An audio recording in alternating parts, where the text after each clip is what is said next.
This video is to document our current progress and also help a little bit improve the research of this trick. And we stumbled upon a weird oddity that occurs if you leave the Gerudo Archery minigame on Epona with blank B button and the remote controller Epona glitch. So this is performed on PAL 1.0, but it can be done on any version with varying results. So if you just play the ocarina, get off of Epona, you have access to the lower area while the minigame is technically still in progress. And there are a lot of things which should be mentioned. Like right now I passed the lower loading trigger, and that froze Epona's coordinates right there. So I can still move Link, but no matter what I do, Epona's coordinates won't change now. If you want to see that, she's currently at the place where I unloaded her, and there's no way to move her right now. I can still move Link though. So nothing spectacular happened so far. I can technically teleport up to this unloaded area. But what we figured out was that right now Epona's values are like that, and now they got updated to 0. And there are two different results of this, depending on whether you're on this upper area right here or on the lower area. If I go to the lower area,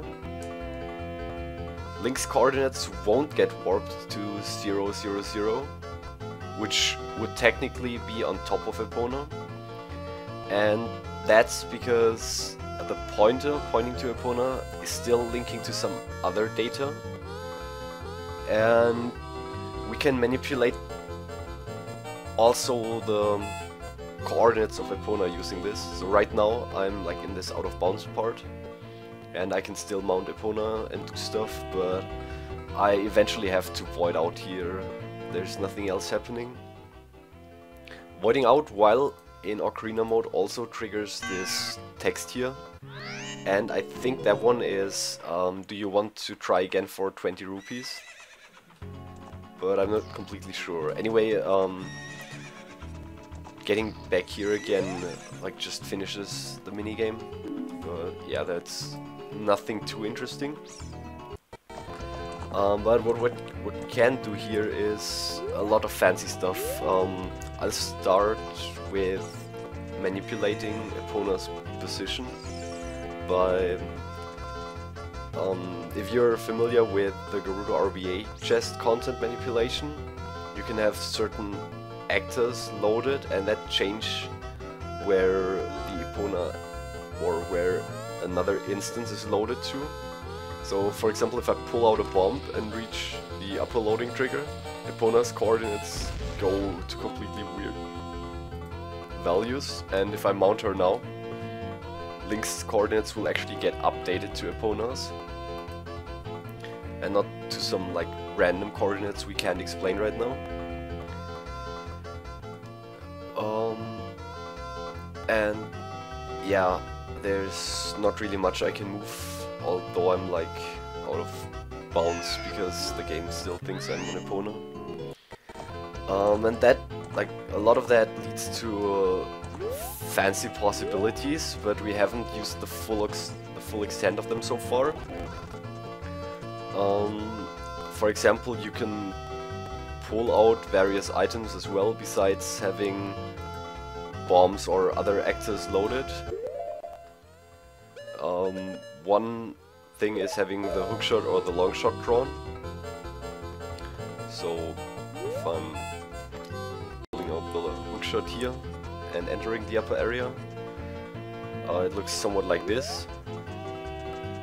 If I'm using bombs now, for some reason it won't update immediately. Like I don't know what causes the update of the Epona actor, but sometimes it's working and sometimes it's just giving completely different results. Like I don't know what causes this, to be honest.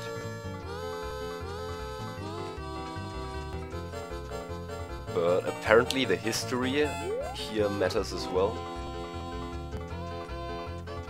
And we have to investigate a lot more into that. And also the warping destinations are different if you're doing this from the upper area. Like, you might get different results if you're pressing A while the upper area is loaded, for example. And we know what we can do on PAL 1.0, and that's one thing that's particularly interesting, and we might be able to do that on NTSC as well. So if right now Epona's values are 0, and if I press A, I for some reason hit a loading zone, and I don't know why that's happening. But you're technically still on Epona in that state, so if you leave again you will be placed onto Epona, and that's really weird.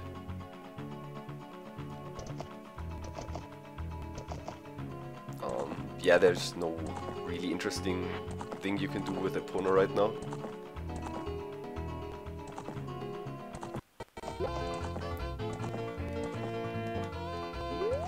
But yeah, so we can do a lot of stuff here, but it's not really useful. Like the different outcomes and how to manipulate that efficiently, we need to figure that out, how that properly works. So testing on multiple versions.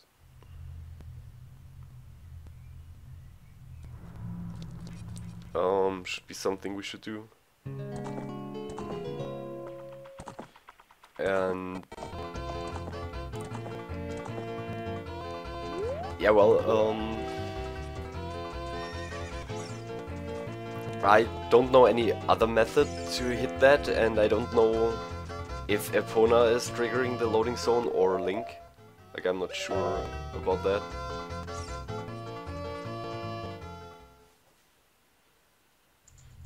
But by pausing, you change the location where you're ending up with. And in this case, I'm in the Thieves Hideout. And apparently it saves, like, whether you've paused. This might actually have something to do with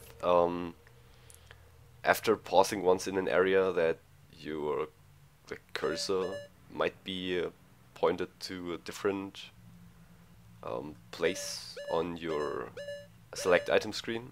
Like if there's a flag set for that. I don't know about that. But you can like enter certain areas and you'll always end up on Epona. But in this case, Epona shouldn't be able to walk here, so she's basically stuck. But you can still dismount her and do other stuff. And yeah, if you reload an area, the game will return to the normal state again. So yeah, let's test what possibilities we have on NTSC. So another thing that's very odd is I don't know how exactly the update of the Epona's coordinates work, but it might have to do something with the difference between like actors loaded of the lower and upper instance where the pointer points to.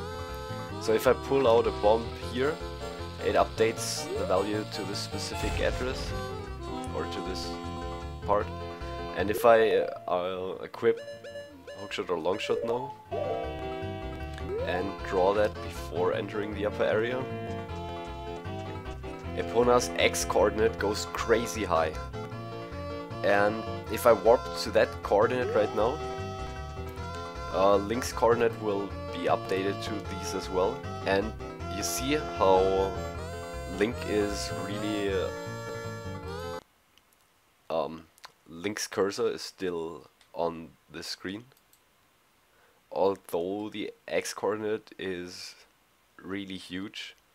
Like he's technically close to 0, 0, 0. So I don't know if that's a result of like an X overflow putting him close to 0, 0, 0. But his posture looks like completely scrambled. This looks like during a contortion hover or somewhere around that, like it's completely, yeah, scrambled, I guess. When the camera goes out, you won't be able to see that anymore. So I was testing things on PAL 1.1 as well to check the difference in the version, like the offset similar to Gerudo RVHS, which is also version specific.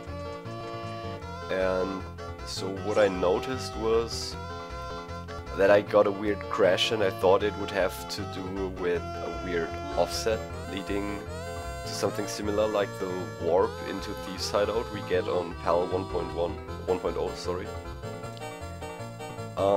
So what happened was, I went into this upper area again and pressed A to mount Epona. And there was nothing fancy happening here because I haven't done any other inputs, for example. So I investigated on this a little bit and I stumbled upon something that was pretty crazy, and I have no explanation for this at all. So when I'm walking down here, I was doing nothing specific. I was just equipping something, and I'm not even equipping something right now. I just paused once, go into this upper area, press A, and this looks a little bit like a warp screen, but it's actually the game getting like a soft lock thing. So I don't know what's exactly going on. I'll set up MHS and test what coordinates these are.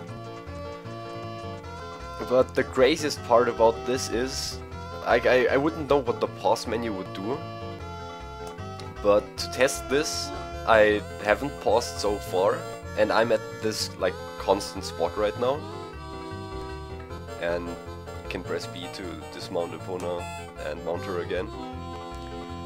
So if I'm at this weird spot over here, I can pause, and when I'm unpausing this happens again, and I don't know why this occurs at all.